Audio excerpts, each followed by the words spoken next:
Les decía al principio que hoy estamos continuando con la serie que estamos predicando sobre el Evangelio de Marcos. Y hoy estamos en el capítulo 9 del Evangelio de Marcos. Como vimos semanas pasadas, llegamos a la parte central del Evangelio, no porque es la mitad del Evangelio que tiene 16 capítulos.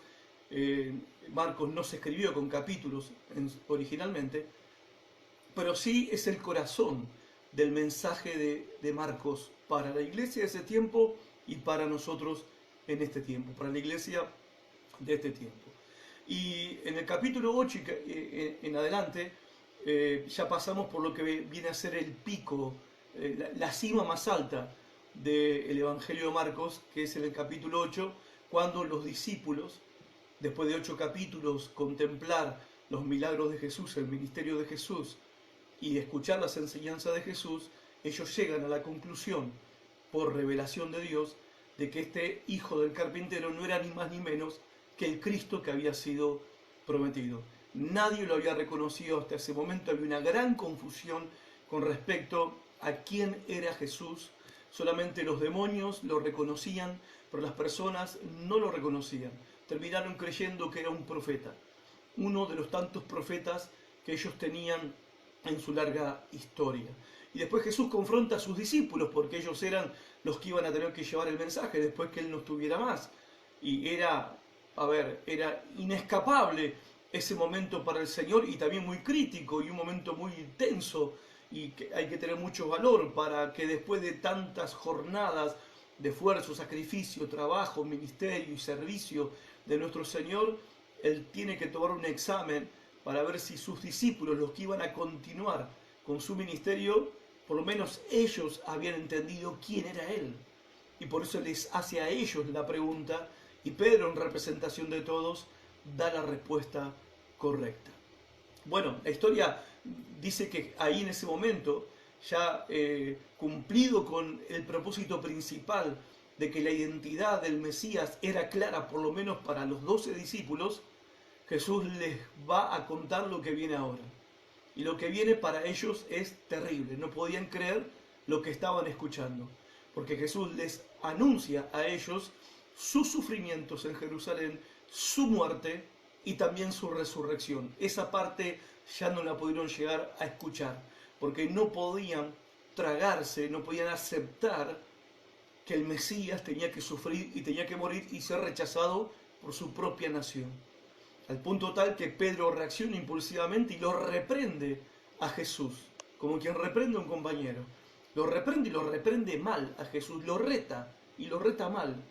Y Jesús, mirando la cara de los discípulos, que supongo que estarían sorprendidos por la actitud de Pedro, pero estaban expectantes qué iba a hacer Jesús. Y Jesús lo reprendió mucho más fuerte todavía a Pedro, diciéndole que Pedro estaba siendo en ese momento un instrumento de Satanás para estorbar el plan de Dios de que Él vaya a la cruz para morir por los pecadores. Y les aclara a los discípulos y a todas las personas que lo estaban siguiendo lo que ellos tenían que hacer si querían ser sus discípulos. Que si querían seguirlo iban a tener que entender que este era el camino. Sufrimiento ahora, gloria después. Padecimientos ahora, resurrección después. Muerte ahora, resurrección después. Y este es el camino, este es el plan de Dios, que ellos no podían comprender, no encajaba en sus planes, no encajaba en sus deseos, no encajaba en sus sueños. ¿Qué problema cuando el plan de Dios no encaja con nuestros planes? ¿Qué problema cuando los propósitos de Dios van más allá de nuestros propios propósitos y las ideas de Dios chocan con nuestras propias ideas y preconceptos y prejuicios? Y el intento que todos hacemos de querer acomodar a Dios a nuestros planes, porque nosotros creemos en nuestra propia sabiduría limitada, finita y caída, que a nuestra manera es mejor.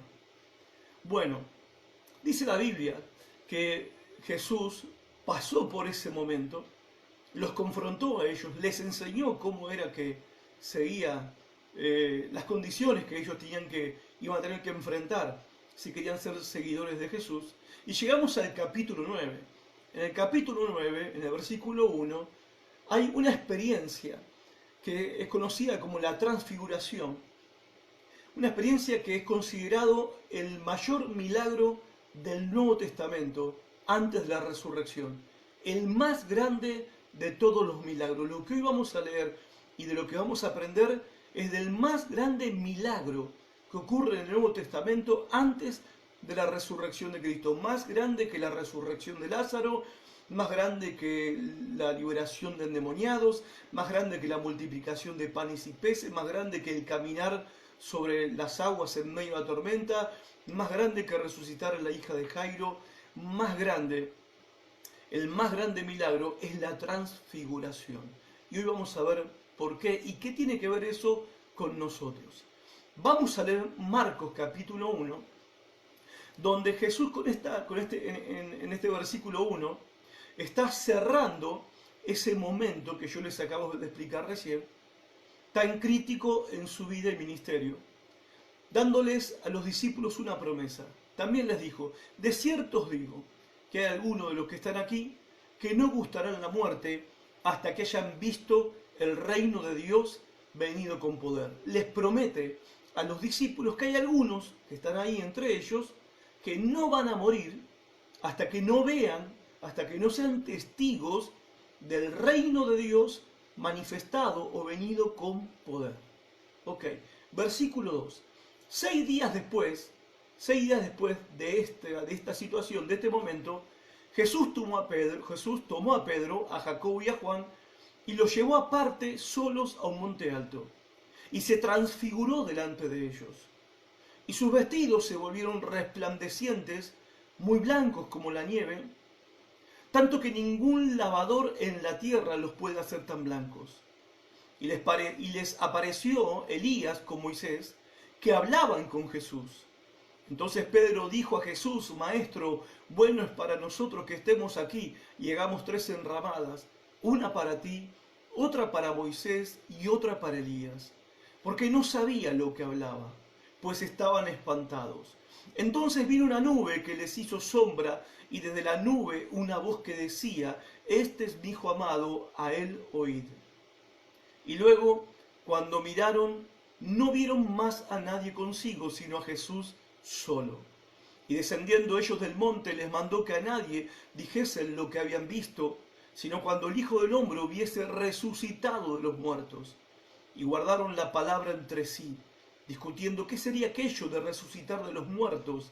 Y le preguntaron diciendo, ¿por qué los escribas? Dicen los escribas que es necesario que Elías venga primero. Obviamente, antes que el Mesías, tenía que venir Elías, según las profecías. Y los escribas judíos enseñaban eso. Ellos fueron educados en esa doctrina, en esa profecía.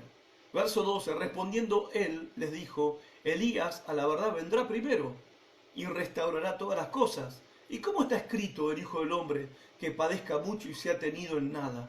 O sea, ¿cómo está escrito? Porque también está escrito en el Antiguo Testamento que el Mesías iba a padecer y que iba a morir. Le hace la pregunta retórica a ellos. Ustedes preguntan esto como diciendo, no puede ser que Jesús nos diga que tiene que morir y resucitar si él es el Mesías, todavía Elías no vino. ¿Dónde está Elías? Elías todavía no apareció. ¿Cómo puede ser? Y Jesús les dice otra pregunta. Les hace otra pregunta. ¿Cómo es que está escrito que el Mesías tiene que sufrir? Entonces, ¿cómo lo acomodan eso? Pero, y acá está el verso 13, donde terminamos hoy, pero os digo que Elías ya vino. Y no se dieron cuenta. Elías ya vino, la profecía ya se cumplió, la promesa de un precursor del Mesías, de alguien que iba a venir a preparar el camino del Mesías, esa promesa ya se cumplió y ustedes no se dieron cuenta. ¿No se dieron cuenta por qué? Porque sus prejuicios, sus preconceptos y sus ideas preconcebidas les impide ver, entender, recibir la revelación de la verdad. Gente, no hay nada más peligroso para el ser humano que permitir que los prejuicios, ideas preconcebidas, que los preconceptos que todos tenemos acerca de Dios nos impidan recibir la revelación de la verdad de Dios. Jesús les dice que Elías ya había venido y le hicieron todo lo que quisieron. Obviamente, ¿a quién se refería? A Juan el Bautista. ¿Cómo está escrito de él? que iba a pasar también, y que murió una muerte cruel, obviamente Juan el Bautista, y por eso ellos tenían que entender que así como le pasó al precursor del Mesías, así también le va a pasar al Mesías, porque está escrito. Y ustedes tienen que darse cuenta de esta realidad, le está diciendo el Señor Jesucristo, para que no se pierdan lo que Dios está a punto de hacer, para que no se lo pierdan. Muy bien. Dijimos que en el versículo 1 cierra ese momento crítico del ministerio de Jesús con una promesa. En el capítulo 8, Pedro dice en nombre de todos los discípulos, confiesa, proclama, que este hijo de carpintero en realidad era el Cristo prometido por Dios, ya prometido por Dios desde Génesis 3:15 y prometido a lo largo de todo el Antiguo Testamento. Tú eres el Cristo. Y después Jesús les comienza a revelar cómo sigue el plan. Es necesario que yo muera, que sufra, que padezca, que sea rechazado, que muera en una cruz y que resucite al tercer día.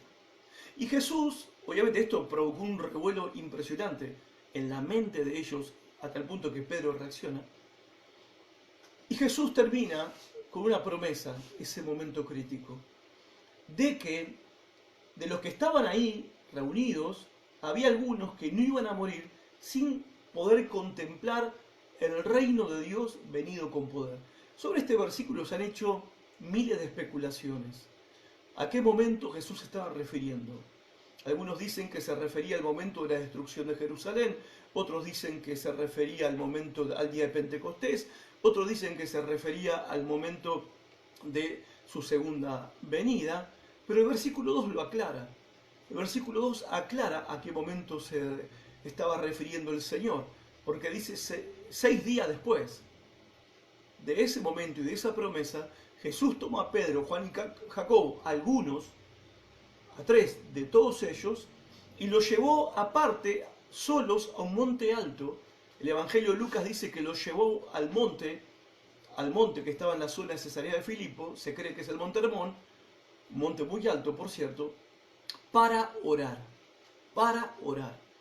Y que estando en el monte, y se cree que era de noche, porque también Lucas dice, hablando de esta misma historia, que ellos se durmieron. Qué tremendo, ¿no? Que llevas a 3 discípulos, 3 colaboradores, 3 compañeros de ministerio a orar con vos, porque vos estás por enfrentar un momento muy difícil y vos sabés que lo que te espera es el padecimiento, el sufrimiento, la cruz, y llevas a 3 discípulos tuyos, a 3 compañeros tuyos para que te apoyen en oración. Muchachos, vamos a orar, ayúdenme a orar, necesito orar, y obviamente que Jesús lo necesitaba para enfrentar todo lo que venía, y los muchachos se te duermen. Lo cual esto es una enseñanza, no es una crítica para los discípulos que se duermen cuando más uno los necesita. No es una crítica a los discípulos que se duermen, sino que es una enseñanza para nosotros, que hay momentos dentro del plan de Dios para nuestras vidas que vamos a tener que atravesarlo solos. Aunque sabemos que no estamos nunca solos, pero solos de la ayuda, consuelo, compañerismo, fortaleza que pueden representar la presencia física de un hermano o una hermana en Cristo. Bienvenido sea por los hermanos que están en los momentos difíciles, ¿sí? Pero hay momentos de la vida donde Dios en su plan ha determinado de antemano que ciertas circunstancias difíciles de la vida las tengamos que atravesar solos, para nuestro propio aprendizaje. Por eso tampoco vale quejarse de dónde estuvieron los hermanos de la iglesia cuando más yo los necesité. Y no estuvieron porque Dios no quiso que estuvieran. No hay que quejarse porque no estuvieron. Porque en la providencia de Dios ellos no estuvieron o no se les permitió estar en el momento que quizás vos más necesitabas que alguien esté. Pero ese era el momento que Dios había planeado para que aprendas a depender de Él y no apoyarte en los hombres. Otra vez insisto, es insustituible el apoyo el ánimo, la fortaleza que nos dan los hermanos. Y por eso los jueves estuvimos aprendiendo en consejería bíblica lo importante que es el animarnos unos a otros, alentarnos unos a otros, fortalecernos unos a otros, exhortarnos unos a otros. Pero la verdad es que hay momentos en que Dios los planeó para que los atravesemos solos, sin tener que tener temor, porque estamos confiando en Él. ¿Acaso no dice el Salmo 23? Aunque ande yo solo en valles de sombra de muerte, no temeré mal alguno, porque el pastor, los diáconos, los líderes y los hermanos estarán conmigo. No, no dice eso. No temeré mal alguno, porque tú, Señor, estarás conmigo. Jesús también tuvo que aprender esta lección. Y no solamente en ese momento, sino también en el huerto de Getsemaní, donde se llevó a los mismos tres a orar con él, y los tres se volvieron a dormir. Se volvieron a dormir. Ahora voy a explicar por qué se durmieron, pero se volvieron a dormir. Y después tuvo que enfrentar la misma cruz también solo. El juicio lo enfrentó solo. El maltrato, el martirio, el tormento de los romanos lo enfrentó solo. Y la cruz también la tuvo que enfrentar solo. Pero no estaba solo. Dios el Padre estaba a su lado. Y ese mismo Dios Padre que está con nosotros cuando quizás nosotros nos sintamos solos de los demás. Pero no tenemos por qué temer, porque nosotros los creyentes nunca estamos solos. Los hijos de Dios nunca estamos solos. Se los llevó aparte para orar y estando allí en el monte, en la oscuridad de la noche, se transfiguró, dice el texto bíblico. A ver, la suerte estaba echada porque la nación de Israel había rechazado el mensaje de Jesús, había rechazado el ministerio de Jesús y ya no había vuelta atrás con el pueblo de Israel. Esa era la realidad. Por eso este es un momento crítico y clave en el Evangelio, en la vida de Jesús, en el ministerio de Jesús. Y como no hay vuelta atrás, Jesús lo que hace es llevarse a 3 discípulos con él al monte para orar. Pero no solamente para orar. Orar era el medio por el cual Jesús estaba buscando una cosa para él, fortaleza. ¿Por qué? Porque él era el que tenía que tomar la decisión de la cruz. O sea, era un plan de Dios, sí, de Dios el Padre, Dios el Hijo y Dios el Espíritu Santo. Era un plan del trino Dios, pero el que tenía que tomar la decisión en la tierra de entregar su cuerpo al maltrato, al dolor, al sufrimiento indecible, incomprensible, insondable, era Él en la tierra. Y para eso Él necesitaba fortaleza. Y Jesús sube al monte a orar porque Él tiene que bajar después del monte y empezar a transitar el camino que lo iba a llevar a la cruz. Entonces está este motivo principal, uno de los motivos principales por los cuales Jesús sube al monte a orar. Porque la oración iba a ser el medio por el cual Él, contactándose, teniendo relación, comunión con su Padre, iba a ser fortalecido en su hombre interior para enfrentar la lucha, la batalla, la guerra satánica que se le presentaba por delante. Lo cual también es una enseñanza para nosotros,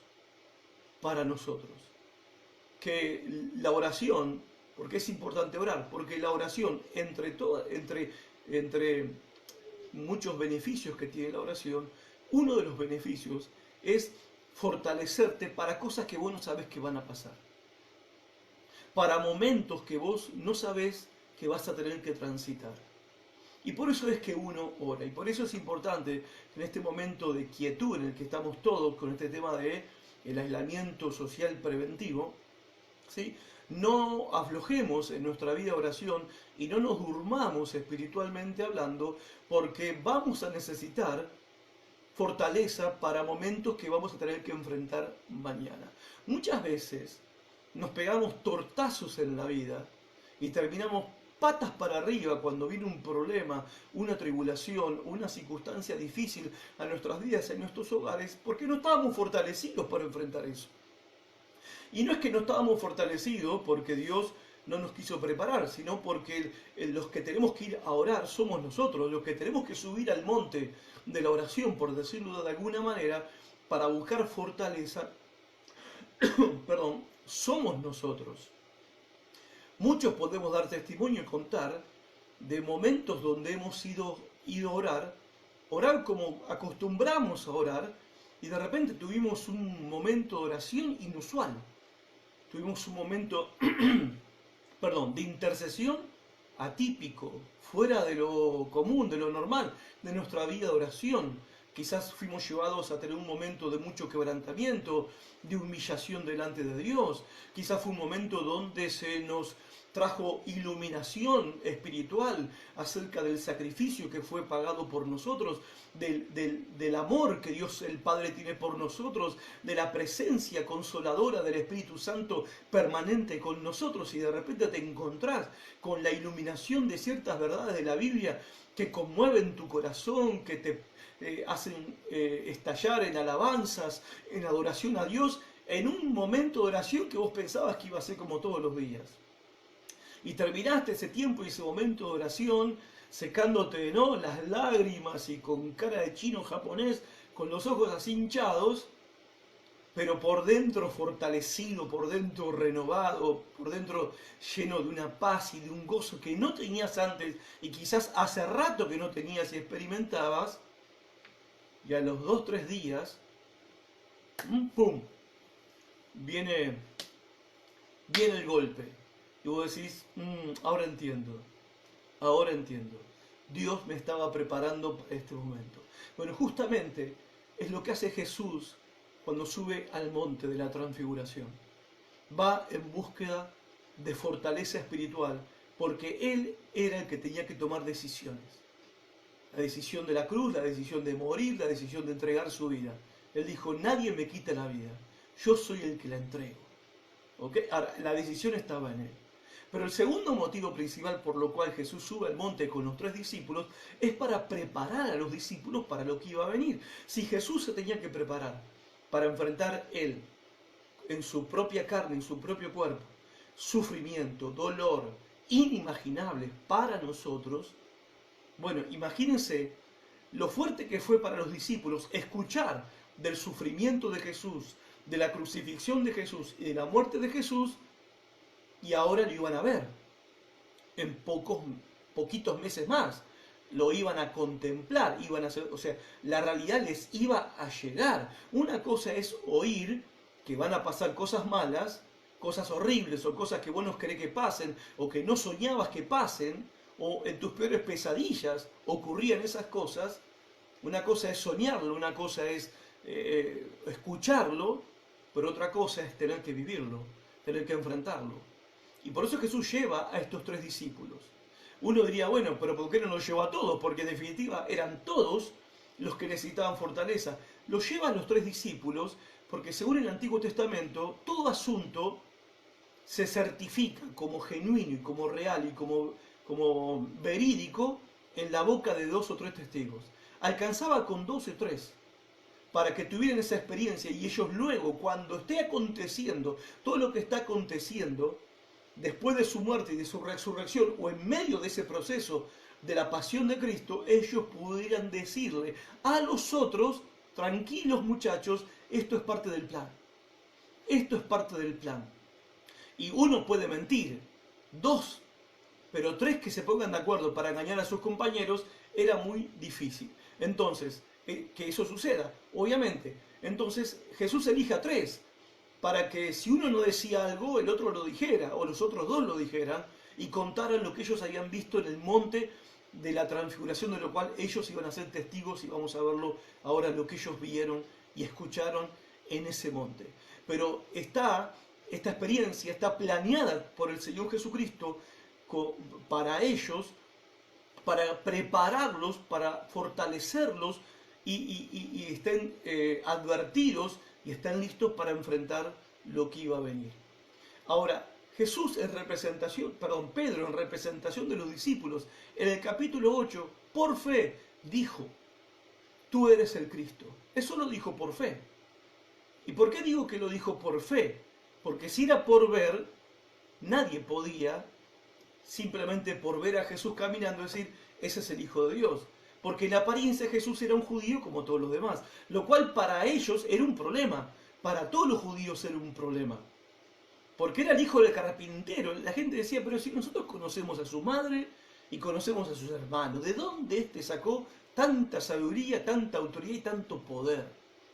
O sea, el hecho de que Jesús se veía humano, porque era humano, y el hecho de que Jesús se veía y se sabía que había trabajado toda su adolescencia y juventud en una carpintería, y ahora de repente es el Mesías, es el Salvador del mundo, de repente hace todos estos milagros y de repente confronta a nuestros líderes religiosos y de repente lo confronta al rey Herodes y de repente hace milagros extraordinarios, de repente los demonios lo obedecen. ¿De dónde? Entonces, claro, era la aceptación de Cristo como Mesías, era por fe. Tenía que ser por fe, porque en apariencia era un simple judío, como todos los demás judíos. Entonces Jesús los lleva a ellos para que tengan una experiencia de ver. Es la única vez en todo el Nuevo Testamento que Jesús hace esto.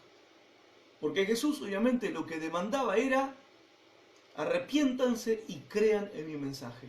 Crean que yo soy, créanlo. Punto. Demandaba fe en Él. Fe en sus palabras. Más que en las palabras de los antiguos. Sino fe en las palabras de Él. Confianza en las palabras de Él. Y el que creyera en sus palabras no iba a morir nunca. Y que iba a resucitar en el día postrero. Y el que creyera en sus palabras no sería un esclavo. Nunca jamás. Bueno, tremendas pretensiones del Señor Jesús. Y las personas luchaban con eso. Ahora, a los discípulos se les pidió fe, y ellos respondieron en fe. Cuando le preguntaron, cuando Jesús les preguntó a ellos: ¿quién dicen ustedes que soy yo? Y ellos por fe respondieron: tú eres el Cristo. Pero para lo que iba a venir, para lo que ellos iban a tener que enfrentar, que eran los sufrimientos, padecimientos, muerte del Señor, ellos iban a necesitar una ayuda extra. Ellos iban a necesitar ver. Iban a necesitar ver.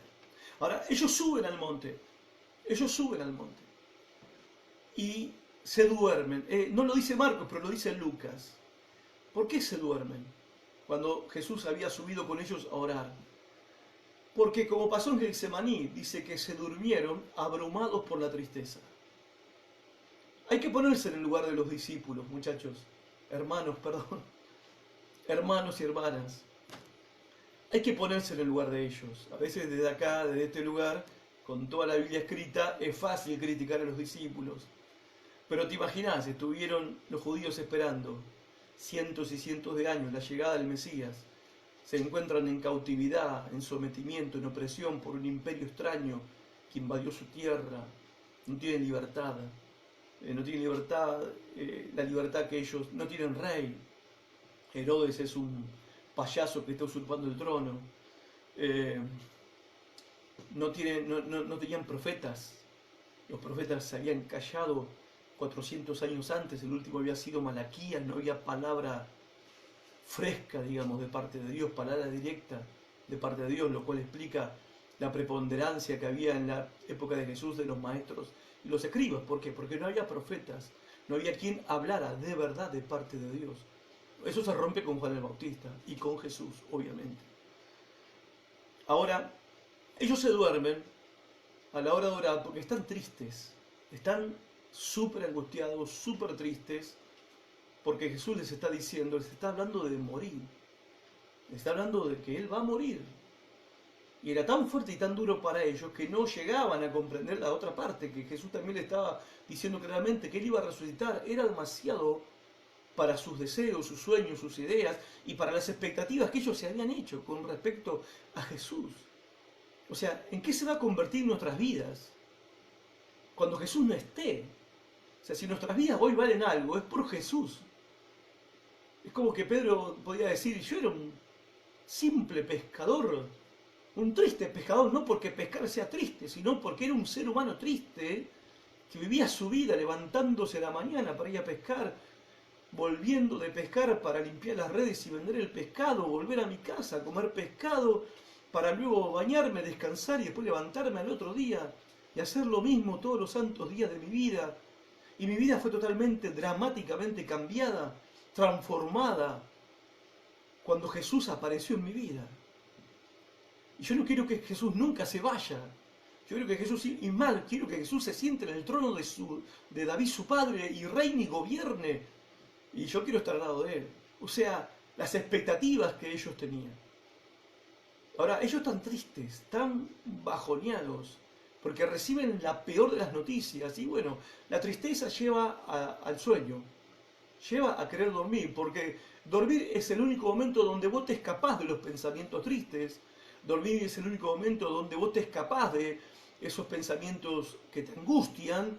Te vas un poco de la realidad cuando dormís. Eso nos pasa a todos. Cuando estamos tristes tenemos ganas de tirar un rato en la cama y dormir. Hasta los que no duermen la siesta se tiran a dormir la siesta cuando están bajoneados o tristes, porque es un momento como para tener un poco de descanso, de paz, y como que no está pasando nada hasta que te despertás y la realidad persiste. Bueno, por eso se durmieron los discípulos allí en ese lugar, hasta que ocurre algo impresionante. Lo que ocurre es la transfiguración. Dice, Jesús se transfiguró delante de ellos. O sea, se despertó, lo que lo despertó fue una luz, un refulgor, una luz refulgente, un resplandor de luz gloriosa en medio de la noche. Dice que sus vestidos se volvieron resplandecientes, muy blancos como la nieve, tanto que ningún lavador en la tierra los puede hacer tan blancos. O sea, eran blancos, blancos, blancos, de blanco, dice, está diciendo Marcos. Ahora, no es que la apariencia externa, a ver, la apariencia externa sí cambia. Lo que ellos ven es la palabra transfigurarse, viene la palabra metamorfosis, un cambio de forma en la apariencia física de Jesús. O sea, el judío común y silvestre, el hijo del carpintero y de María, y hermano de sus hermanos, de Jacobo, de Judas, de José, Judas, no el que lo traicionó,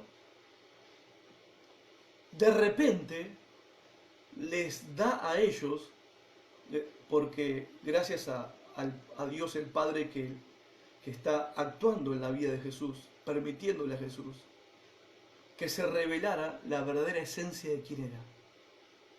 Lo que está ocurriendo ahí es que lo que Jesús realmente era, por dentro, lo que él era interiormente, que nadie podía ver.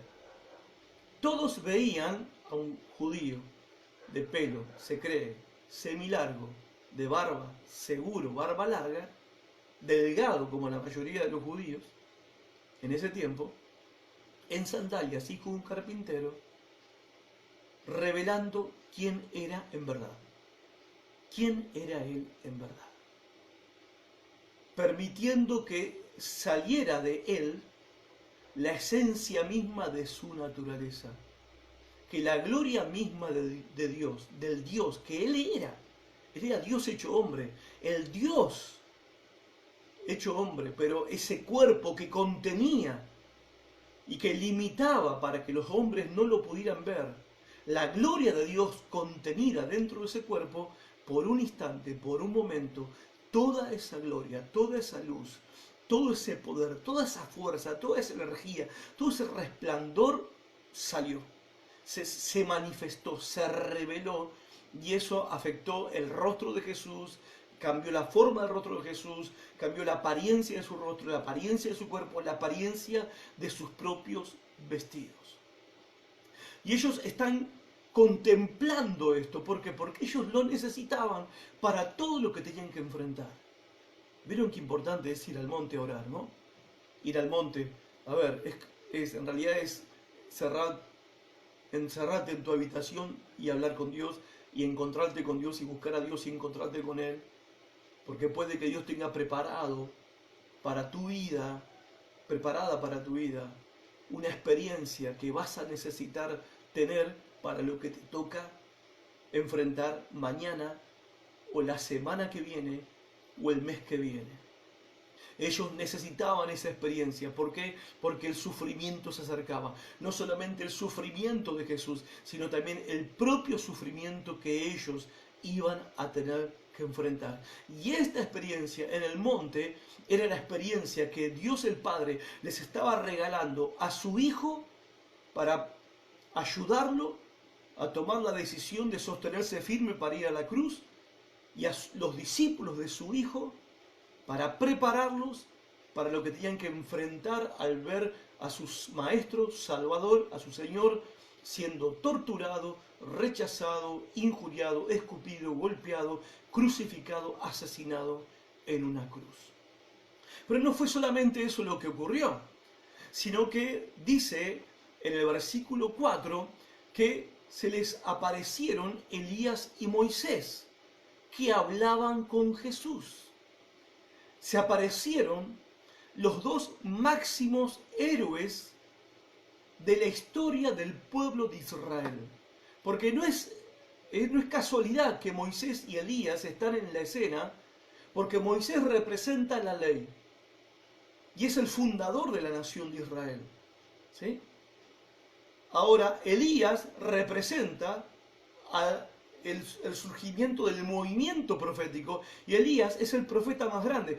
Para nosotros tenemos la tendencia de mirar a Isaías, por ejemplo, o de mirar a Daniel o a Jeremías, o a los profetas mayores, como los profetas más grandes, porque escribieron más textos proféticos. Pero para la historia judía y la cultura judía, el más grande profeta era el que comenzó el movimiento profético, que fue Elías. ¿Por qué? Porque Elías, como Moisés, fueron hombres de milagros. Moisés también fue un profeta, pero fue fundador de una nación, fue legislador, fue gobernante de la nación de Israel, fue profeta, ¿sí? Y Dios a través de él hizo milagros extraordinarios. Y Elías, que no era gobernante, que no era legislador, ¿sí? Era un profeta, pero era un hombre de milagros. Entonces, para el pueblo de Israel, ¿se acuerdan que Pablo dice que los judíos buscan señales? Para el pueblo de Israel, los dos héroes máximos de su nación eran Moisés y Elías. Y ahora aparecen acá Moisés y Elías en el monte de la transfiguración hablando con Jesús. Un par de cosas que quiero señalar para hablar de lo que estaban hablando. Aunque el texto no lo dice, yo te voy a contar de qué estaban hablando. Lo primero que vemos en esta escena, a Moisés y Elías hablando con Jesús en el monte de la transfiguración, primero, que hay vida después de la muerte. Hay vida después de la muerte. La reencarnación es un cuento, la aniquilación del alma es otro cuento, la extinción de la materia es lo último que hay, después no existe más nada, no hay nada después del otro lado. Bueno, eso es falso. Acá vemos a dos hombres, ¿sí?, que ya no formaban parte del mundo de los vivos, pero que están vivos. Están vivos. Vivos y hablando con Jesús.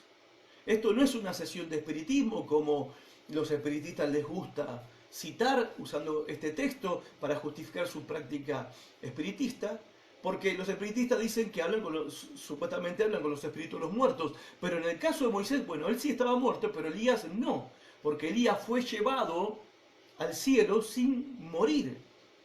Y esa es la segunda cosa que vemos en este pasaje, porque Moisés es uno que murió y está presente ahí, pero Elías fue uno que fue arrebatado al cielo antes de morir y está presente ahí en la misma gloria. Esta gloria que se está viendo en el monte de la transfiguración es lo que Jesús dijo que iban a ver algunos en el versículo 1, el reino de Dios venido con poder. Esto era un anticipo de la venida del reino de Dios a la tierra, o sea, la segunda venida de Cristo y la gloria que iba a manifestarse en esa segunda venida. Y por eso está Moisés, uno que murió, representa, ¿sí? Y Elías, uno que no murió y que fue arrebatado, lo cual es profético, porque Moisés representa a los muertos en Cristo que van a resucitar y van a estar con Cristo cuando Él venga a su segunda venida, y Elías representa a los que seremos arrebatados y estamos vivos cuando venga el Señor, y que también estaremos en la gloria de su presencia y seremos testigos de la gloria de su poder. Moisés y Elías están allí como un mensaje profético de quiénes son los que van a estar en el día en que Jesús regrese en su segunda venida, que será con gloria, y esta gloria que se ve en este monte es un anticipo, la garantía de lo que va a ser cuando Él venga a establecer su reino en la tierra. Ahora, ¿de qué hablaban? Dice el texto que hablaban. ¿De qué estaban hablando? Bueno, en Lucas dice, hablando de este mismo relato, de esta misma historia, Lucas dice que estaban hablando de la partida de Jesús que se iba a llevar a cabo en Jerusalén. O sea, ¿de qué estaban hablando Moisés y Elías con el Mesías, con el Hijo de Dios? Estaban hablando de lo mismo que Jesús les venía hablando a sus discípulos, de su muerte. ¿Te imaginas? Los discípulos están ahí y se durmieron porque querían escapar de la angustia que le provocaba estar escuchando a Jesús hablar de su muerte, y de repente ahora sus dos máximos héroes de la fe, Moisés y Elías, están ahí presentes en la gloria, en medio de la gloria de Dios, hablando con Jesús. ¿Y cuál era el tema? Su muerte. Su muerte. Ahora, la palabra que usa Lucas para contarnos de qué están hablando, la palabra partida, están hablando de su partida en Jerusalén. Esa palabra es la palabra éxodo. Estaban hablando del éxodo de Jesús que se iba a cumplir en Jerusalén. Parece interesante el uso de esta palabra en Lucas, que usa la palabra éxodo para hablar de la muerte de Jesús. Porque conocemos el primer éxodo allá en Éxodo capítulo 14, cuando el pueblo de Israel fue liberado de la esclavitud de Egipto y del sometimiento y de la opresión que estaban bajo el poder de los egipcios, gracias al sacrificio que se hizo de un cordero sin mancha, sin ningún defecto, que sacrificaron los judíos, cuya sangre tomaron para pintar el dintel de las puertas de sus casas, para que la noche en que el ángel de la muerte pasara por Egipto no entrara en sus casas. Esa fue la última plaga que terminó obligando a Faraón a liberar al pueblo de Israel después de 400 años de terrible esclavitud. Y conocemos ese momento de la historia del pueblo de Israel como el éxodo del pueblo de Israel, o sea, la liberación del pueblo de Israel, la liberación del pueblo de la cautividad, del pueblo de la esclavitud, pero un cordero tuvo que ser sacrificado. Ahora tenemos a Jesús, a quien Juan el Bautista llamó el Cordero de Dios que quita el pecado del mundo, y lo vemos a Jesús yendo a la ciudad santa, a la ciudad de Jerusalén, para llevar adelante otro éxodo. Por acá ya no iba a ser un éxodo para ser liberados de Faraón, ni ser liberados del pueblo del Imperio Romano, ni de los romanos, ni para ser liberados de la esclavitud del César, ni de la opresión del sistema romano, sino que el éxodo que Jesús iba a provocar con su muerte, la liberación que Jesús iba a provocar con su muerte, iba a ser la liberación de la esclavitud de Satanás y de la esclavitud del poder del pecado. Y de eso estaban hablando, que la muerte de Jesucristo iba a provocar la mayor liberación que la historia de la humanidad jamás habría conocido y jamás conocerá. La liberación del poder de Satanás, o sea, la liberación de los hombres y mujeres de estar bajo el yugo del poder del diablo. La liberación de hombres y mujeres del poder del pecado, la liberación de los hombres y mujeres del sometimiento a su propia perversión, a su propia maldad, a sus propios vicios, a sus propias mezquindades y perversiones. La mayor liberación de todas las liberaciones que han ocurrido a lo largo de toda la historia ocurrió en la ciudad de Jerusalén hace 2000 años, cuando Cristo, el Cordero de Dios, murió en la cruz, derramó su sangre y por medio de su sangre liberó a millones y millones de esclavos de Satanás, porque eso éramos nosotros, esclavos del diablo. Vivíamos bajo el gobierno del diablo, en el reino del diablo, oprimidos por el diablo y atados por nuestros propios pecados y sometidos con nuestros propios pecados como la cadena que nos ataba al calabozo de Satanás. Pero gracias a la muerte de Cristo en la cruz, nosotros experimentamos nuestro propio éxodo también. No en ese momento, en lo personal, y ustedes que me están mirando, no experimentamos el éxodo en ese momento. En la cruz hubo un éxodo. Cristo murió como el Cordero de Dios para liberar a su pueblo de ese momento histórico, pero para liberar a su pueblo, que a lo largo de todas las generaciones íbamos a creer en Él. En lo personal, tuve mi propio éxodo, mi propia liberación hace 32 años atrás. Hace 32 años atrás, yo era un esclavo del pecado, era un esclavo de Satanás, un esclavo de mis bajezas, un esclavo de mis debilidades, un esclavo de mi egoísmo, un esclavo de la mentira, del odio, de la perversión, un esclavo del peor amo, que era yo mismo, un esclavo del poder satánico, un esclavo de la maldad pecaminosa, hasta que el Cristo que murió en esa cruz me fue revelado, como a ellos en el monte de la transfiguración, a mí en una plaza de Barrancas de Belgrano, después de escuchar la predicación del mensaje del Evangelio.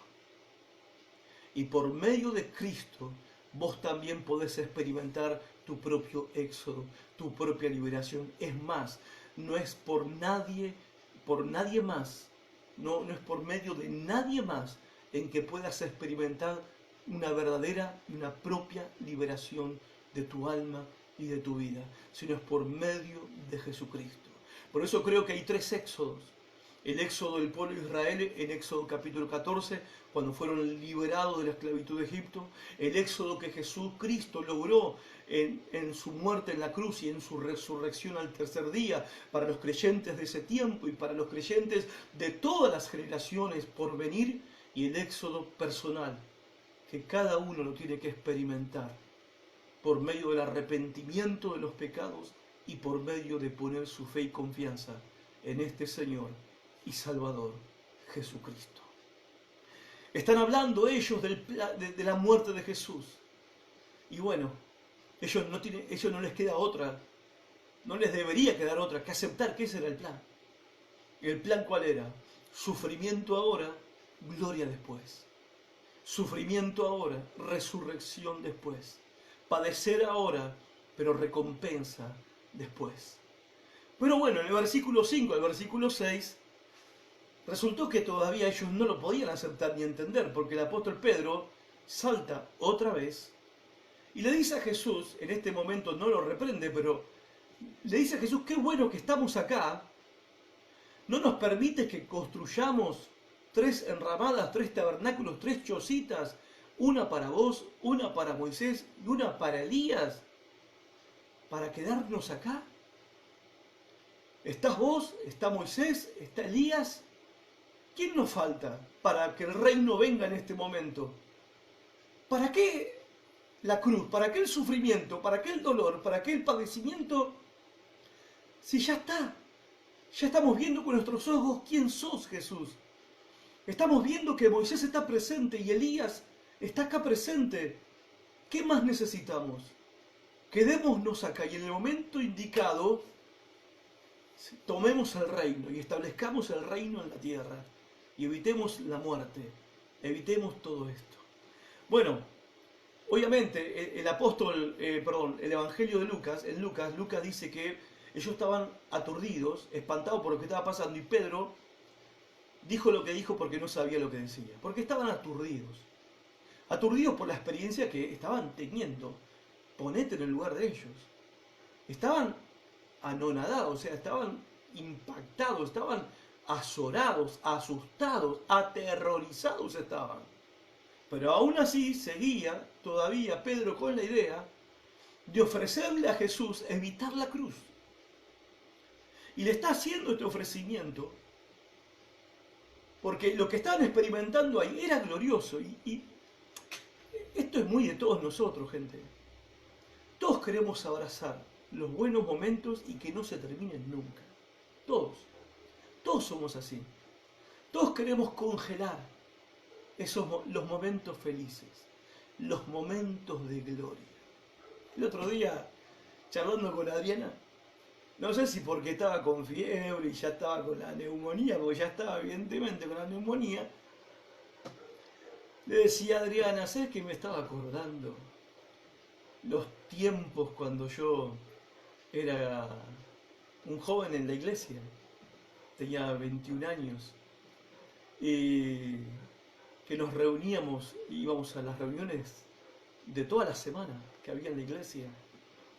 Y viajábamos, obviamente, a Capital hay que tomar colectivos para ir a cualquier lugar. Y luego de las reuniones íbamos a evangelizar a la Avenida Santa Fe, me acuerdo. Y después de la evangelización en la Avenida Santa Fe nos íbamos a la casa de algunos de los muchachos y orábamos toda la noche. Y me acuerdo que nos compartíamos libros y leíamos libros de cómo ser más santos, más espirituales, cómo madurar espiritualmente en 5 pasos, cómo ser ungidos por el Espíritu Santo, cómo recibir el bautismo del Espíritu Santo y hablar en lenguas, y cómo poder ser un predicador, y así éramos todos jovencitos. Muchos de ellos son pastores hoy, igual que yo. Y recuerdo esos tiempos con mucho placer, con mucha alegría, con mucho contentamiento. Y después me di cuenta de por qué, le digo a Adrián, ¿sabes por qué me resultan esos momentos tan agradables? Porque joven, soltero, y vivía en la casa de mis padres, y laburaba con mi papá, no tenía ni una responsabilidad de nada, y no tenía ninguna preocupación de nada. Capaz que estaba pensando en ese momento, claro, hoy uno, esposo primero, de padre después, abuelo ahora, pastor, y ya está, por favor, ya está. Y claro, hoy la cosa es otra, el peso es otro en el alma, pero en ese tiempo era todo como muy livianito y era todo muy de andar volando por los aires, hasta que, bueno, la realidad te aterriza, obviamente. Pero todos tenemos la tendencia de querer congelar esos momentos difíciles, porque siempre es más lindo estar en el monte de la bendición, en el monte de la gloria, en el monte de la comunión, que tener que bajar después del monte y asumir las responsabilidades del servicio, del ministerio y de tu propia cruz. Todos queremos estar siempre en el monte de la bendición. Ahora, si la iglesia insiste en querer permanecer en el monte de la bendición, pero eso no va a durar mucho, eso no puede durar mucho y no tiene que durar mucho.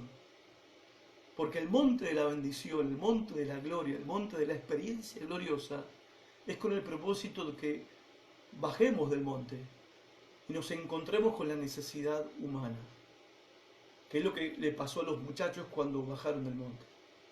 Se encontraron con un padre que vino con un hijo endemoniado y que los discípulos que estaban bajo del monte no pudieron liberar. Y Pedro, Juan y Jacobo vuelven y se encuentran con esa situación cuando bajan del monte. Pero tenemos que salir de esa mentalidad de comodidad. No fuimos llamados para vivir en la comodidad de la bendición. No fuimos llamados para vivir en la comodidad de la satisfacción personal, del bienestar personal, cuando hay miles y miles de millones que están padeciendo necesidad. Y no hablo de necesidad material, sino de la peor de las necesidades, que es la necesidad espiritual.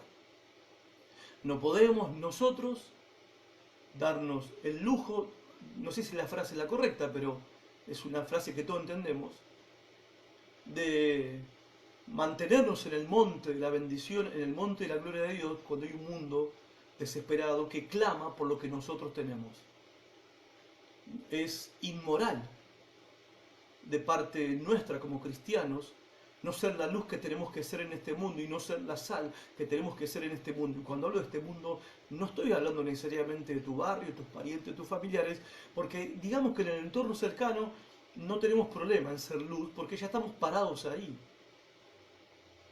Pero estoy hablando de ser luz a donde no es cómodo ser luz, a donde no es fácil ser luz, a donde te va a costar la cruz ser luz, donde te va a costar sacrificio, negación propia, el ser luz en esos lugares. Y es a donde el Señor nos envió, es a donde el Señor nos mandó, es a donde tenemos que ir. Porque hoy en Argentina es fácil brillar cuando tenemos tantas luces a nuestro alrededor?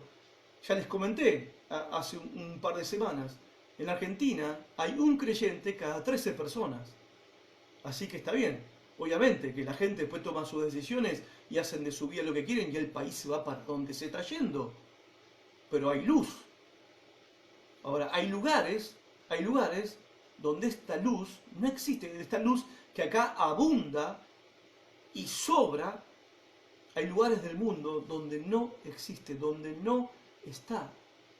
Y es irresponsable de parte nuestra que nosotros, los creyentes, insistamos en buscar nuestra comodidad, nuestro bienestar, la bendición para nosotros, que no nos falte nada a nosotros, que tengamos salud, que tengamos trabajo, que tengamos prosperidad, que tengamos bien la familia, que tengamos bien la iglesia, que estemos todos bien, felices, nosotros, bonitos, gorditos y contentos, mientras debajo del monte la humanidad gime y clama desesperada por el Jesús que nosotros conocemos y sabemos quién es. Jesús tenía que enfrentarse a la cruz, porque los sufrimientos de la cruz eran necesarios para las glorias que vendrían detrás de los sufrimientos. Y hermano, venimos orando, ¿no? Hace mucho que queremos ver la gloria de Dios. No hay gloria de Dios sin cruz. No hay. No hay gloria de Dios sin sacrificio. Está bien que oremos por un avivamiento. Yo oro por un avivamiento. No dejo nunca de orar por un avivamiento. Pero no va a haber avivamiento y no va a haber gloria de Dios viniendo, una gloria mayor viniendo sobre la iglesia, si la iglesia no está dispuesta al sacrificio. Si la iglesia no está dispuesta a tomar su propia cruz. Porque no hay gloria sin cruz, hermanos.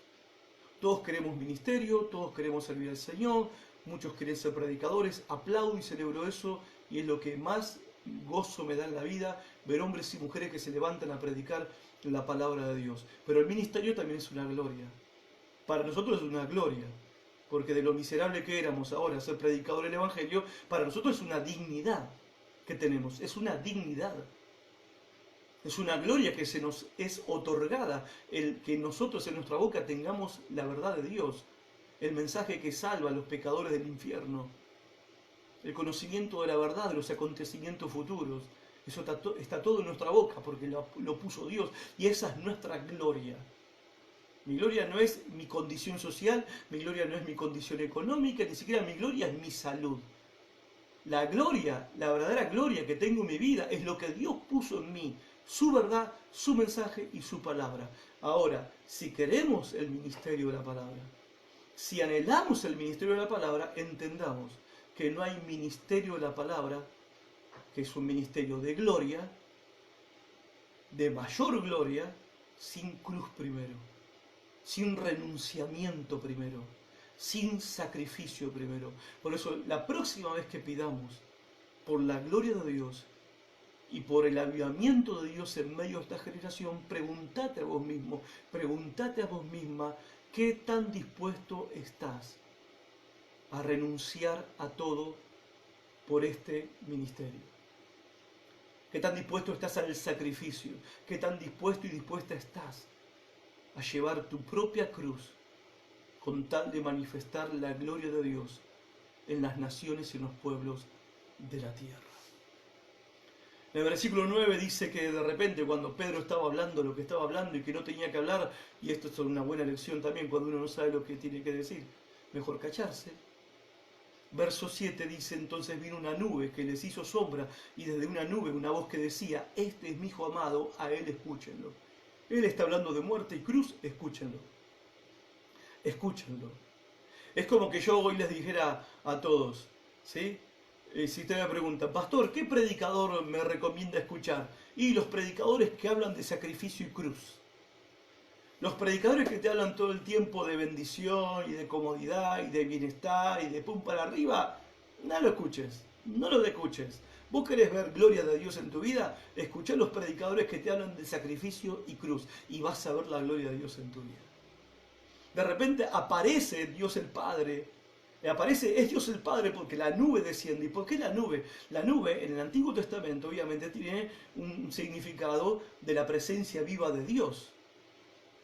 que la nube Dios la usa obviamente para cubrir su gloria, porque nadie puede ver a Dios y quedar vivo. Entonces Dios tiene que taparse de alguna manera, cubrirse para no destruir a Pedro, Juan y Jacobo y que exploten en 1000 pedazos al contemplar la gloria de Dios.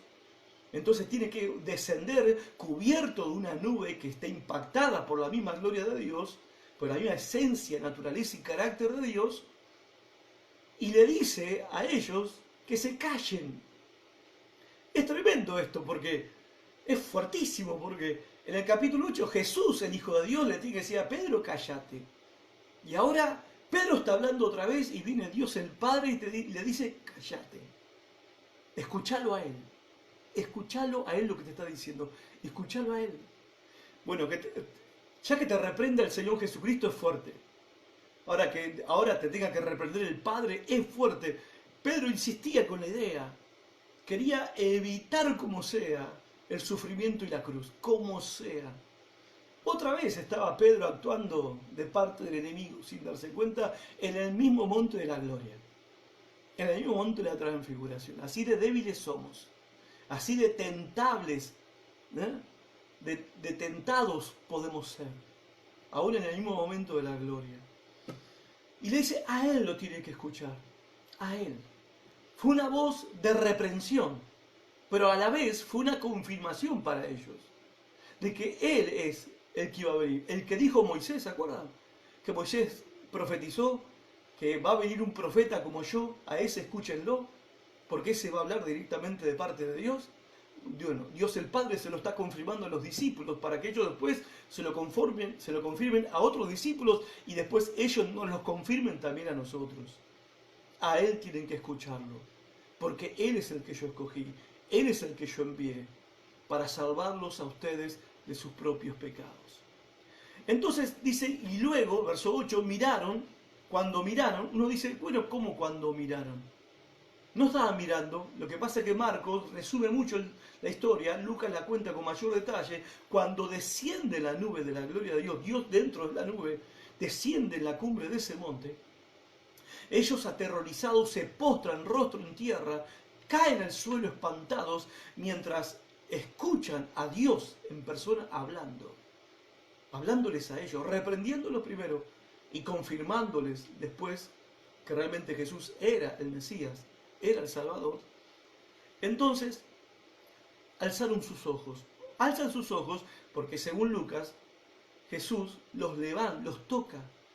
Ellos quedaron tirados en el piso mirando la tierra porque no querían levantar la mirada, aterrorizados. Jesús con cariño y amor los toca y les da una orden de que se levanten y dejen de estar asustados, dejen de temer. Y ahí los tres levantaron sus ojos. Y cuando levantaron sus ojos, dice, no vieron más a nadie consigo, sino a Jesús solo. Ya no estaban los héroes de la nación de Israel. Ya no estaba Moisés, ya no estaba Elías, ninguno de ellos estaban.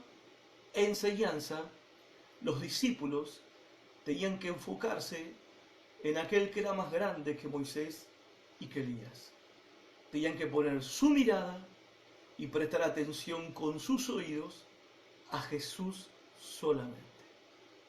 Y hermanos, gracias a Dios por los predicadores, gracias a Dios por los maestros de la palabra de Dios, gracias a Dios por los pastores, pero en quien tenemos que poner nuestros ojos y a quien tenemos que prestar atención y tener nuestros oídos sensibles es a Jesús solamente, a Jesús solo. Jesús solo no en el sentido de que no vale lo que dice un predicador, no vale lo que dice un maestro, no vale lo que dice un pastor. No, que todo lo que decimos nosotros, ¿sí?, no puede estar por encima de lo que dijo Jesús. No puede estar por encima de lo que dijo Jesús. Nosotros podemos decir un montón de cosas, pero por sobre lo que un predicador dice, un maestro, un pastor dice, por sobre todas esas palabras, está la autoridad de las palabras de Jesucristo, que son aquellas en las que nosotros tenemos que depositar toda nuestra confianza, y Él va a demostrar si nuestra fe y confianza está solamente en Él, Él va a demostrar que Él es suficiente para todas nuestras necesidades. Ahora, si nosotros confiamos en el hombre, una noticia: vas a sufrir desilusión, vas a sufrir frustración, porque los hombres te van a fallar. Te vamos a fallar, porque no somos perfectos y no lo vamos a hacer tampoco.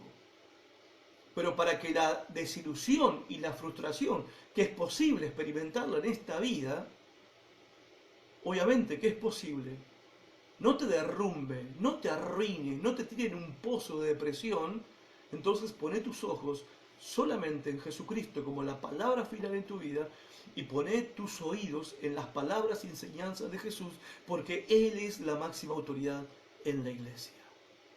Él es. Y Él va a demostrarte que Él es suficiente para suplir todas tus necesidades. Los discípulos seguían sin entender. Jesús, empiezan a bajar del monte después de esta experiencia, versículo 9 al 13, y bajando del monte le hacen la pregunta a Jesús: bueno, no entendemos, pero ¿cómo es que los escribas dicen que antes que venga el Mesías tiene que venir Elías primero? ¿No? Entonces, ¿qué onda? Si Elías no vino todavía.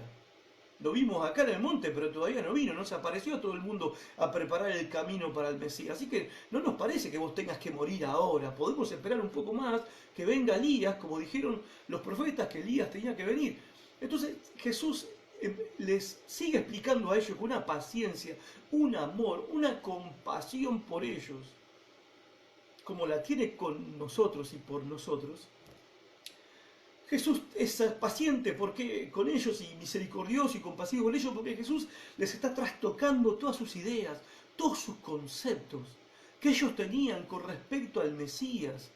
Ellos esperaban a Elías, al Elías de los milagros, al Mesías político que iba a destruir a los romanos, y esperaban que Dios interviniera en la historia como intervino en el tiempo de Faraón cuando escaparon de Egipto, allá en Éxodo capítulo 14.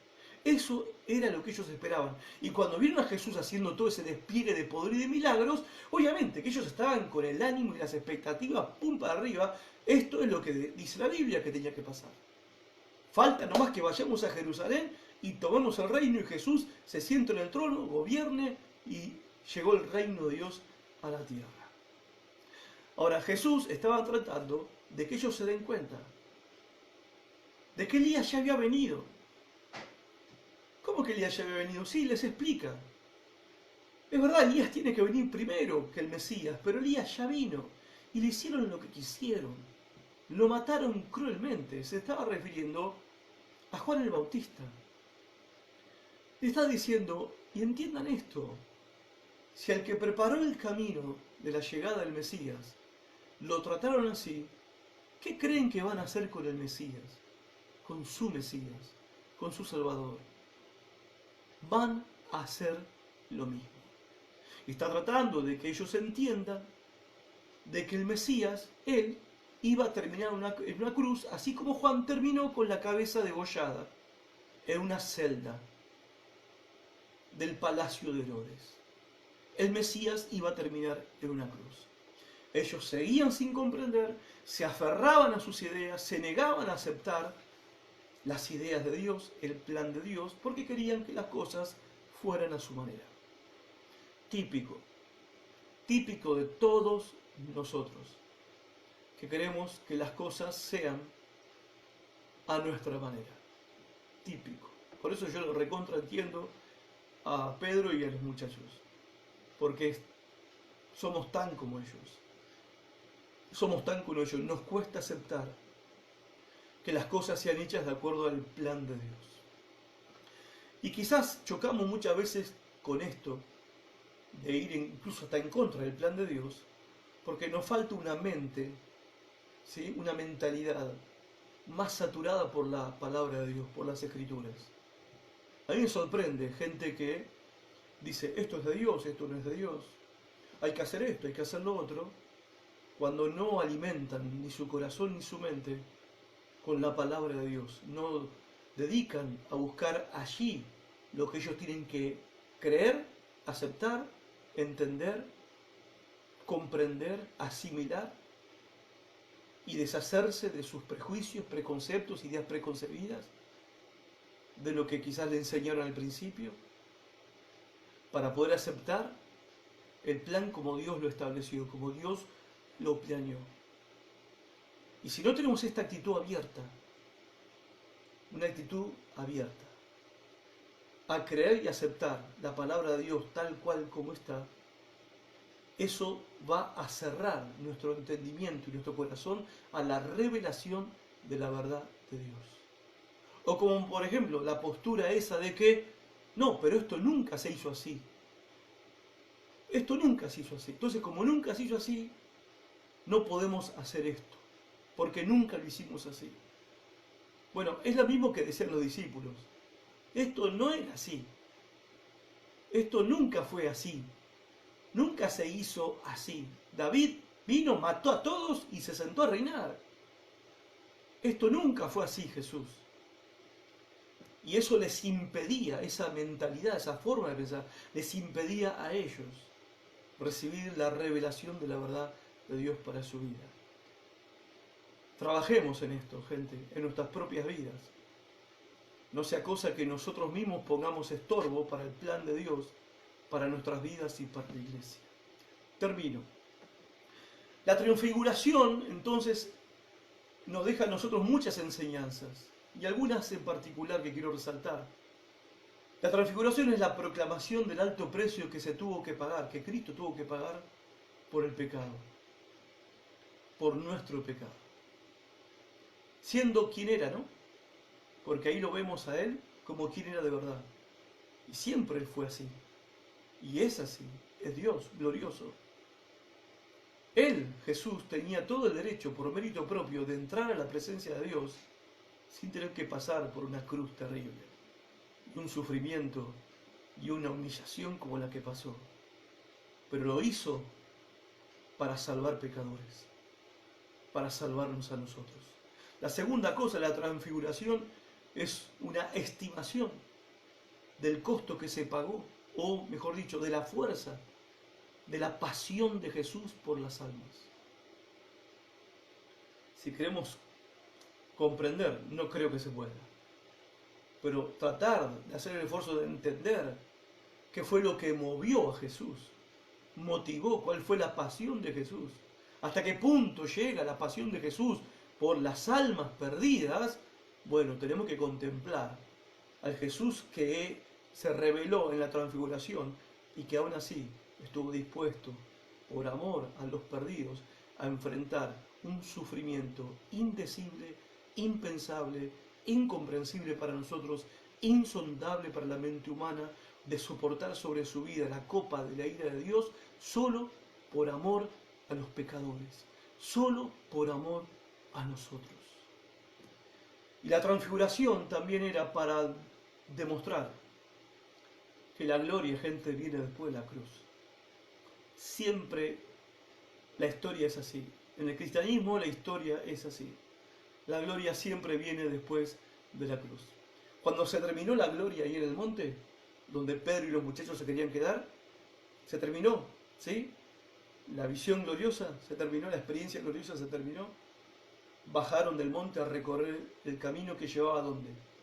Al otro monte, al monte Calvario, al monte de la cruz. Ese es el plan. Ese es el plan de Dios para todas las edades, para todos los tiempos y para nosotros también, para tu vida y para mi vida. Y también es el mensaje que ellos predicaron: a Cristo muerto, crucificado y resucitado. Crucificado, muerto y resucitado. Y ese es el mensaje, que el que lo cree será salvo para toda la eternidad. Y también por esta transfiguración gloriosa puede tener un anticipo de lo que nos sucederá a nosotros un día. Porque esa experiencia que tuvo Jesús en el monte de la transfiguración, esa experiencia un día la vamos a tener nosotros en carne propia. No como Pedro, Juan y Jacobo, que vieron. No, no, no, no. No te estoy diciendo eso. No ver. Yo no quiero ver. Yo quiero lo que Jesús experimentó y que es lo que Él prometió: darle a todos sus hijos un cuerpo como el de Él, un cuerpo semejante al de la gloria suya. un cuerpo glorificado. Y esa misma experiencia un día nosotros la vamos a tener en nuestro propio cuerpo. Pero mientras tanto, todo lo soportamos por el bien del mensaje de la cruz. Todo lo enfrentamos porque no hay gloria sin sufrimientos primero. Qué bueno que Jesús no evitó la cruz, ¿verdad? ¿Por qué? Porque en esa cruz el que no era pecador se hizo como si fuera un pecador para morir por nosotros pecadores, para que nosotros pudiéramos ser aceptados por Dios un día en la gloria del cielo. ¿Y cómo es que seremos aceptados por Dios un día en la gloria del cielo? Si nosotros hoy nos arrepentimos de nuestros pecados y ponemos nuestra fe y confianza en el Señor Jesucristo. Y para terminar de los terminares míos, de los finales míos, creyente, hermano y hermana, ¿qué es lo que te sostiene en los momentos de oscuridad? Saben que Pedro escribió cartas, primera y segunda de Pedro. En la segunda carta, en el capítulo 1, verso 16, escribió estas palabras. Dice Pedro, cuando les dimos a conocer la venida de nuestro Señor Jesucristo en todo su poder, no estábamos siguiendo sutiles cuentos supersticiosos, sino dando testimonio de su grandeza que vimos con nuestros propios ojos. Ahí está, ¿no? Jesús los preparó para esto, para que ellos contaran, cuando bajaran del monte, contaran lo que habían visto con sus ojos. Él, dice, recibió honor y gloria de parte de Dios el Padre, cuando desde la majestuosa gloria se le dirigió aquella voz que dijo, este es mi Hijo amado, estoy muy complacido con él. Nosotros mismos, dice Pedro, oímos esa voz que vino del cielo cuando estábamos con él en el Monte Santo. Esto ha venido a confirmarnos la palabra de los profetas. Esto tenía que ocurrir. Este era el prometido. Este era el que tenía que venir. A la cual ustedes, y ahí nos habla a nosotros, hacen bien en prestar atención como a una lámpara que brilla en el lugar oscuro hasta que despunte el día y salga el lucero de la mañana en sus corazones. ¿Qué hacemos los creyentes? En los momentos de oscuridad contemplamos la gloria de Jesús en las Escrituras. Subimos al monte juntamente con Él para contemplarlo a Él en su gloria, gloria que prometió manifestar en toda su plenitud cuando Él regrese. Y esa visión de la gloria futura y prometida por Él para todos nosotros es lo que nos sostiene firmes en los momentos de oscuridad, en este mundo oscuro en el que estamos viviendo hoy en día. Esa gloria prometida por Jesús, de la cual Pedro, Juan y Jacobo fueron testigos y nos los están contando a nosotros y sabemos que es verdad, es como una antorcha encendida en el lugar oscuro. Contemplamos a Jesús, miramos a Jesús, escuchamos a Jesús y nos regocijamos en la gloria del Hijo de Dios que reveló y que pronto va a revelar, para que en los momentos oscuros nuestro ánimo no se canse hasta desmayar. Dios los bendiga mucho.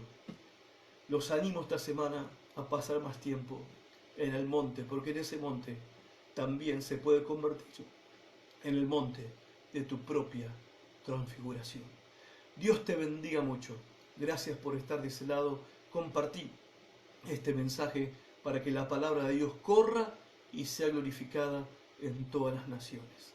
Hasta el jueves, si Dios quiere.